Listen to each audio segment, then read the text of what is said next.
Assalamu alaikum. Welcome to my YouTube channel. Learning English Knowledge. Start of class number 12. तो आज हम आगाज़ करने जा रहे हैं क्लास नंबर 12 का। आज की क्लास में हम लोग डिस्कस करेंगे शुड हैव मॉडल वर्ब को। लेकिन क्लास शुरू करने से पहले अगर अभी तक आप लोगों ने मेरे चैनल को सब्सक्राइब नहीं किया तो प्लीज़ सब्सक्राइब के बटन पर क्लिक कर दें। अगर आपको वीडियोस पसंद आ रही हैं और अगर आप उनसे कुछ सीख रहे हैं तो प्लीज़ लाइक के बटन पर क्लिक कीजिए और अपने दोस्तों के साथ भी शेयर कीजिए। और अगर आपको कोई भी कन्फ्यूजन हो रहा है तो प्लीज़ आप लोग कमेंट्स बॉक्स में जाके कमेंट्स कर सकते हैं ताकि मैं आपकी उस प्रॉब्लम को सॉल्व कर सकूं।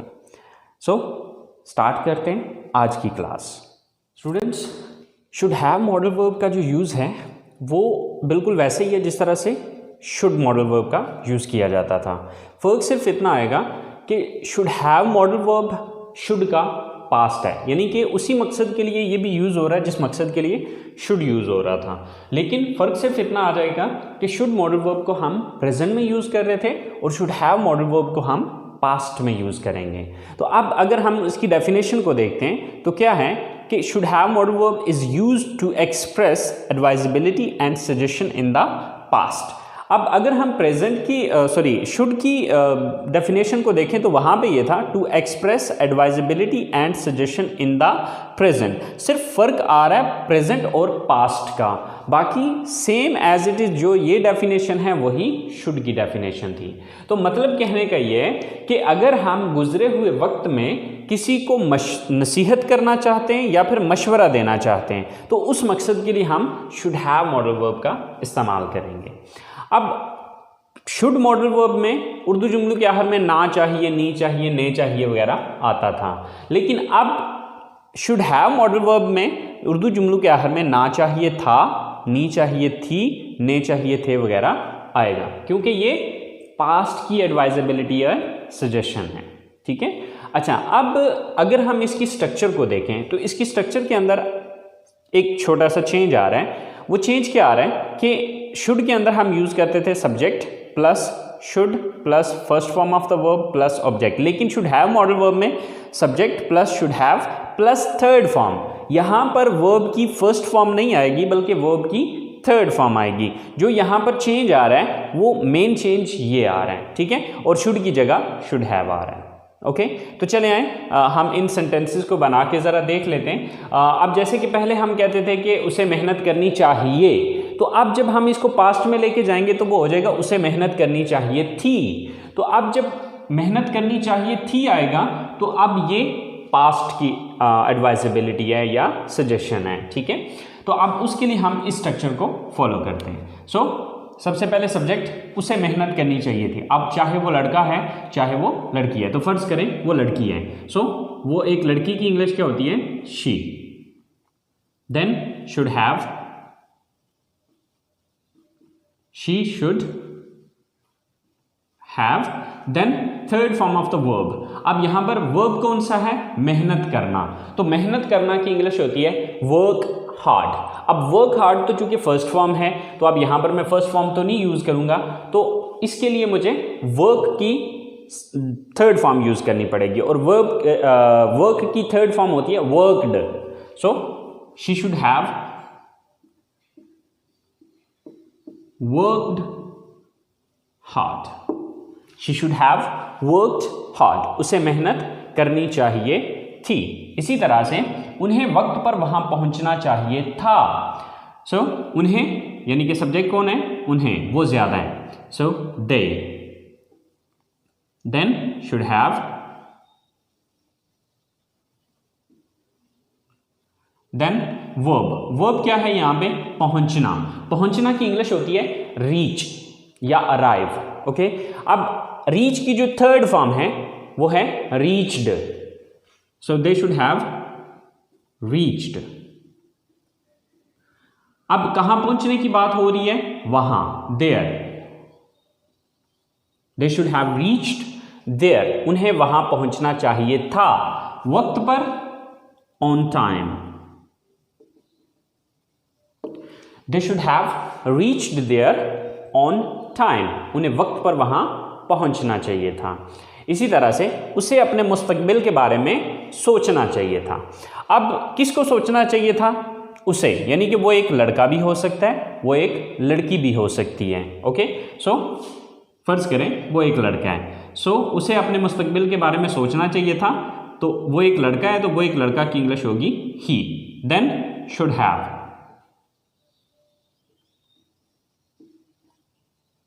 ही शुड हैव, उसे चाहिए था, क्या करना चाहिए था? सोचना चाहिए था। यहां पे वर्ब क्या है? सोचना। तो सोचना की इंग्लिश होती है थिंक। सोचना की इंग्लिश क्या है? थिंक। तो अब थिंक की हम थर्ड फॉर्म लगाएंगे, थिंक, थॉट, थॉट। तो अब थिंक की थर्ड फॉर्म लगेगी thought. He should have thought, उसे सोचना चाहिए था। किस बारे में? अपने मुस्तकबिल के बारे में। अबाउट, अबाउट का मतलब है बारे में, अबाउट हिज फ्यूचर। ठीक है, हिज फ्यूचर, अपना मुस्तकबिल। He should have thought about his future, उसे अपने मुस्तकबिल के बारे में सोचना चाहिए था। ओके, इसी तरह आसिम को अपने भाई की मदद करनी चाहिए थी। अब यहां पर सब्जेक्ट कौन है? Asim. Then should have,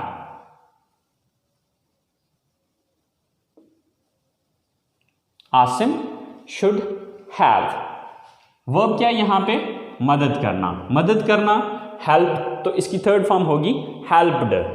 Asim should have helped. किसकी मदद करनी चाहिए थी? अपने भाई की, his brother. Asim should have helped his brother, Asim को अपने भाई की मदद करनी चाहिए थी। सो स्टूडेंट्स, आपने देखा कि यहां पर उर्दू जुमलों के आखिर में एंड पे था, थी, थे का इजाफा हुआ, यहां पर हैव का इजाफा, और नेक्स्ट जो चेंज इंग्लिश में आया है वो हमने फर्स्ट फॉर्म की बजाय थर्ड फॉर्म यूज़ किए हैं। तो बस ये दो चेंजेस हैं जो कि हमारे इन सेंटेंसेस के अंदर आए। सो आई होप सो जिस स्टूडेंट को शुड मॉडल वर्ब की समझ आ गई है उसके लिए शुड हैव मॉडल वर्ब कोई मसला नहीं है, क्योंकि इसका यूज़ बिल्कुल वैसे ही है जिस तरह के शुड मॉडल वर्ब का था। फ़र्क सिर्फ इतना आ रहा है कि शुड मॉडल वर्ब को हम प्रेजेंट में यूज़ करते हैं और शुड हैव मॉडल वर्ब को हम पास्ट में यूज़ करते हैं। तो ये थे हमारे पॉजिटिव सेंटेंसेस। अब हम चलते हैं इसके नेगेटिव सेंटेंसेस की तरफ, क्योंकि हमें ये भी तो कहना पड़ सकता है ना कि उसे ये काम नहीं करना चाहिए था, हमें ऐसा नहीं करना चाहिए था, उन्हें ऐसा नहीं करना चाहिए था। तो जब हम इनके नेगेटिव सेंटेंसेस बनाएंगे तो वो किस तरह से बनाने, चले आए देखते हैं। तो स्टूडेंट्स, ये है शुड हैव मॉडल वर्ब की नेगेटिव सेंटेंसेस की स्ट्रक्चर। स्टूडेंट्स, यहाँ पर बस एक पॉइंट आपको बताना चाहूँगा, बस आपने वो पॉइंट अपने जहन में रखना है। आप उस पॉइंट को जहन में रखते हुए आप किसी भी पॉजिटिव सेंटेंस का नेगेटिव आसानी से बना सकते हैं। आपने ये चीज़ याद रखनी है कि आपके पास जो हेल्पिंग वर्ब मौजूद है, अगर किसी जुमले के अंदर आपके पास हेल्पिंग वर्ब मौजूद है, तो जब आपने उसका नेगेटिव बनाना है तो आपने करना यह है कि जो अभी अपना पहला हेल्पिंग वर्ब आ रहा है उसके बाद नॉट लगाना है। अब देखिए यहाँ पर दो हेल्पिंग वर्ब आ रहे हैं, शुड हैव। अब ये दो हेल्पिंग वर्ब्स हैं, तो अब हम शुड हैव के बाद नॉट नहीं लगाएंगे, बल्कि हम देखेंगे ये कि फर्स्ट वाला हमारा हेल्पिंग वर्ब कौन सा है। तो हमारा फर्स्ट हेल्पिंग वर्ब है शुड। तो हम क्या करेंगे, जब इसका नेगेटिव बनाना होगा तो हम फर्स्ट हेल्पिंग वर्ब के बाद नॉट लगाएंगे, यानी कि शुड के बाद नॉट लगाएंगे। तो इसी तरह से अगर आपको किसी जुमले के अंदर दो या दो से ज़्यादा हेल्पिंग वर्ब नज़र आते हैं, तो जब आप उसका नेगेटिव बनाना चाहते हैं तो उसका नेगेटिव बनाने का सिंपल तरीकाकार ये है कि आपने फर्स्ट हेल्पिंग वर्ब के बाद नॉट लगा देना है। अगले एक या दो जो भी आगे वो आपके पास हेल्पिंग वर्ब बच रहे हैं उनको आपने छोड़ देना है। ठीक है, तो यहाँ पर इसकी स्ट्रक्चर अब नेगेटिव सेंटेंसेस की क्या है कि सबसे पहले हम सब्जेक्ट लगाएंगे, देन शुड नॉट हैव। इसको शॉर्टकट में जब बोलने में यूज़ करें तो आप शुडंट हैव भी यूज़ कर सकते हैं। Then third form of the verb and then object.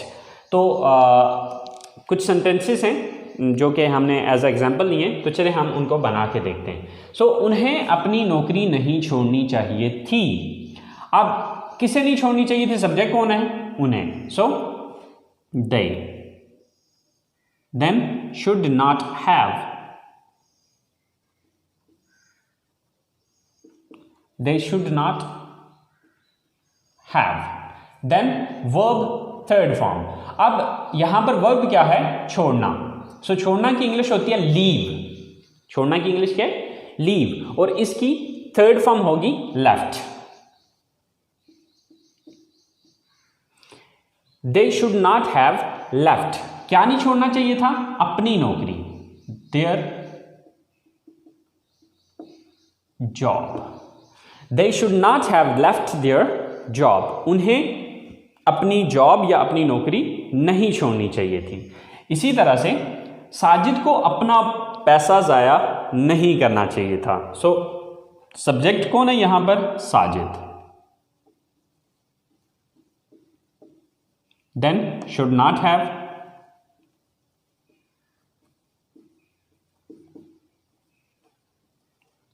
Sajid should not have. Verb क्या है यहां पर? जाया करना. So waste. तो वेस्ट की थर्ड फॉर्म होती है wasted. Sajid should not have wasted. क्या नहीं जाया करना चाहिए था? अपना पैसा. His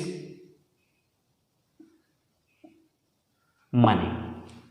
Sajid should not have wasted his money. साजिद को अपना पैसा जाया नहीं करना चाहिए था. इसी तरह से आपको इस हादसे के बारे में अपने घर वालों को नहीं बताना चाहिए था. सो सब्जेक्ट कौन है यहां पे? आप. You. Then should not have.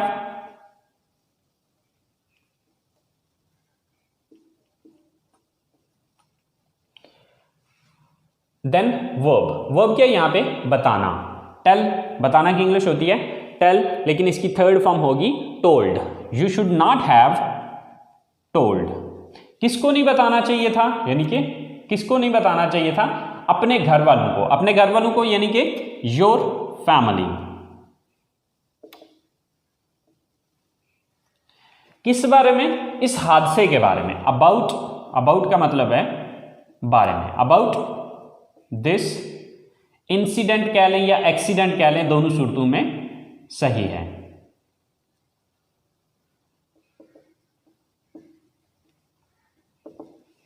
So you should not have told your family about this incident या एक्सीडेंट, दोनों सूरतों में सही है कि आपको इस हादसे के बारे में अपने घर वालों को नहीं बताना चाहिए था. सो इसी तरह से उसे अकेले वहां नहीं जाना चाहिए था. आप उसे यानी कि उसे एक लड़की को she then should not have.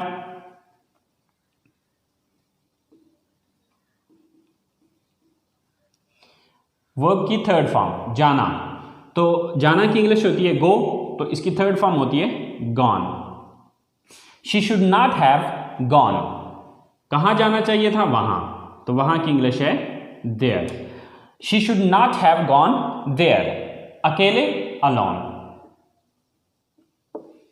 So she should not have gone there alone. तो स्टूडेंट्स अगर हम पॉजिटिव और नेगेटिव सेंटेंसेस के अंदर अगर हम डिफरेंस देखें तो सिर्फ नॉट का डिफरेंस आ रहा है. ठीक है, आप शुड के बाद नॉट लगा दें पॉजिटिव सेंटेंसेस में तो वो नेगेटिव सेंटेंसेस बन जाएंगे. सो आई होप सो स्टूडेंट्स आपको नेगेटिव सेंटेंसेस की समझ आ गई होगी. तो अब हम बात करते हैं इसके इंटरोगेटिव सेंटेंसेस की. इंटरोगेटिव मीन सवालिया जुमले. तो अगर हमें पास्ट में किसी से पास्ट से रिलेटिंग कोई मशवरा लेना है या कोई नसीहत लेनी है तो उसके लिए हम सेंटेंसेस किस तरह से बनाएंगे वो बहुत ही सिंपल और इजी तरीकाकार है, जो कि मैंने ऑलरेडी पहले भी आपको बताया हुआ है कि अगर आपको किसी मॉडल या किसी टेंस का नेगेटिव बनाना आता है तो उसका इंटरोगेटिव बनाना कोई बड़ी बात नहीं है या कोई प्रॉब्लम नहीं है. ओके, अब उसके लिए आपने करना यह है कि जिस भी वर्ड के बाद आपने नॉट का लफ्ज़ नेगेटिव में यूज़ किया था बस उस लफ्ज़ को उठा के जुमले के शुरू में लगा देने तो वो इंट्रोगेटिव बन जाएगा. जैसे कि यहाँ पर हमने जो नॉट लगाया वो किसके बाद लगाया? शुड के बाद नॉट लगाया. तो अब यहाँ पर हम क्या करेंगे, जब हम इसका सवालिया बनाएंगे या इंट्रोगेटिव सेंटेंस बनाएंगे then we will take this should at the start of the sentence and it would be converted into interrogative sentence. तो चले आए देखते हैं. स्टूडेंट्स इंटरोगेटिव सेंटेंसेस बनाने के जो स्ट्रक्चर है वो है should plus subject plus have plus third form of the verb and plus object and question mark. हमने किया सिर्फ इतना है कि यहाँ पहले शुड यहाँ पे आता था, तो यहाँ से उठा के हमने इसको यहाँ पे ले आए। क्यों लेके आए? क्योंकि हमने जब नेगेटिव बनाया था तो शुड के बाद नॉट लगाया था, इसलिए हमने शुड को उठा के जुमले के शुरू में लगा दिया। तो चले हम इसकी एग्जांपल्स को बना के देखते हैं। क्या मुझे इस कॉलेज में दाखिला लेना चाहिए था? First of all should, then subject कौन है? मुझे, यानी कि मुझे दाखिला लेना चाहिए था, तो सब्जेक्ट कौन हुआ? मैं। तो मैं की इंग्लिश क्या है? आई। शुड आई, क्या मुझे, शुड आई हैव। यहां पे देखना है कि थर्ड फॉर्म यानी कि वर्ब क्या है यहां पे? दाखिला लेना। तो दाखिला लेना की इंग्लिश होती है टेक एडमिशन। अब टेक की जो थर्ड फॉर्म होती है वो है taken. So should I have taken admission, should I have taken admission, क्या मुझे दाखिला लेना चाहिए था इस कॉलेज में, इन दिस कॉलेज।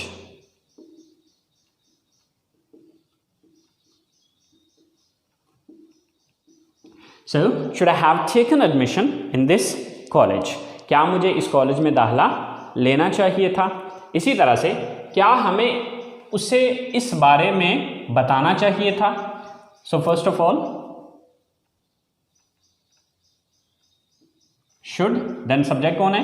हमें, यानी कि हम सब्जेक्ट हैं। Should we, then have, should we have, third form of the verb. अब यहां पर काम कौन सा है? बताना। वर्ब क्या है? बताना। तो बताना की इंग्लिश होती है टेल और इसकी थर्ड फॉर्म है told. Should we have told, किसे बताना है? उसे, यानी कि वो लड़का भी हो सकता है, वो लड़की भी हो सकती है। अगर वो लड़का है तो हिम, अगर वो लड़की है तो her. Should we have told her या हिम। अब अगर लड़की है तो हर, अगर लड़का है तो him. Should we have told him, इस बारे में, अबाउट दिस।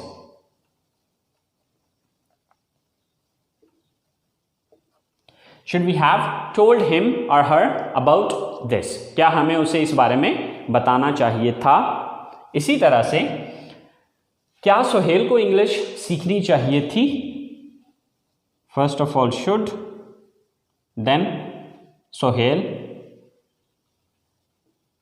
शुड सोहेल, आगे हैव, थर्ड फॉर्म सीखना। सीखना की इंग्लिश होती है लर्न और इसकी थर्ड फॉर्म होती है learned. Should Sohail have learned, क्या सीखने की बात हो रही है? इंग्लिश।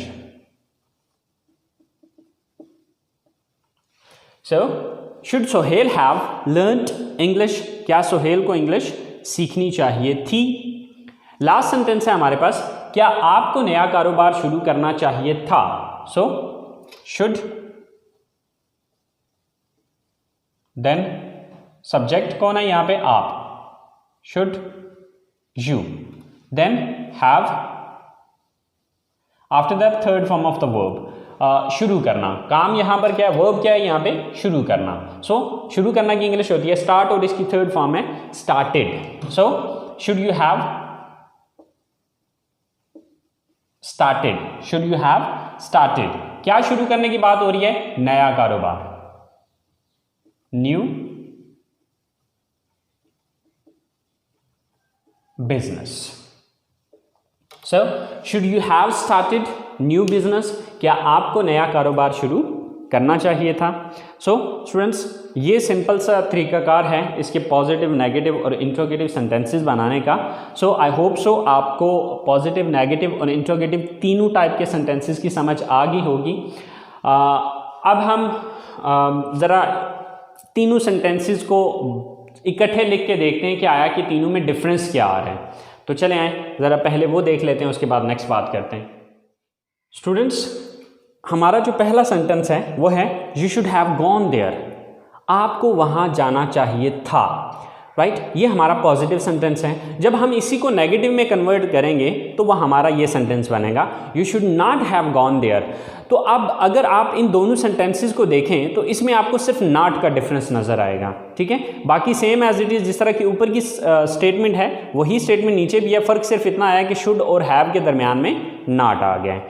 अब इसका अगर हम सवाल बनाते हैं तो सवाल में हम क्या करेंगे, इस शुड को चूँकि उठा के शुरू में ले आएंगे, तो ये शुड यहाँ पे जब आ जाएगा तो ये जुमला ये बन जाएगा, should you have gone there. तो यहाँ पर देखें इंटरोगेटिव वही बना हुआ है कि should you have gone there. तो स्टूडेंट्स, ये छोटे छोटे डिफरेंस हैं जिनको आपको अंडरस्टैंड करने की ज़रूरत है। अगर आप इन छोटे छोटे डिफरेंसेस को समझ लेते हैं तो आपके लिए पॉजिटिव को नेगेटिव में और नेगेटिव को इंटरोगेटिव सेंटेंसेस में कन्वर्ट करना कोई बड़ी बात नहीं है, कोई प्रॉब्लम नहीं है। बस एक फार्मूला याद रखें कि अगर किसी जुमले के अंदर, यानी कि अगर किसी पॉजिटिव जुमले के अंदर आपके पास हेल्पिंग वर्ब मौजूद हैं तो आपने पहले हेल्पिंग वर्ब के बाद नॉट लगाना है तो वो नेगेटिव बन जाएगा। और जब इसी को आपने इंट्रोगेटिव में कन्वर्ट करना है तो आपने करना ये है कि उस लफ्ज़ को उठा के जुमले के शुरू में ले आना है जिसके बाद हमने नॉट लगाया था। बस सिंपल सा फार्मूला है। So I hope so students, should have modal आपको क्लियर हो गया होगा।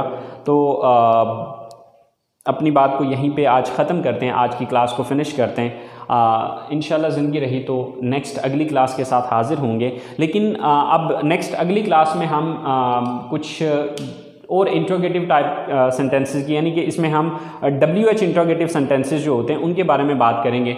बहरहाल तब तक के लिए अपना ख्याल रखिएगा। इंशाल्लाह ज़िंदगी रही तो आप लोगों के साथ अगली क्लास में मुलाकात होगी। अल्लाह निगहबान।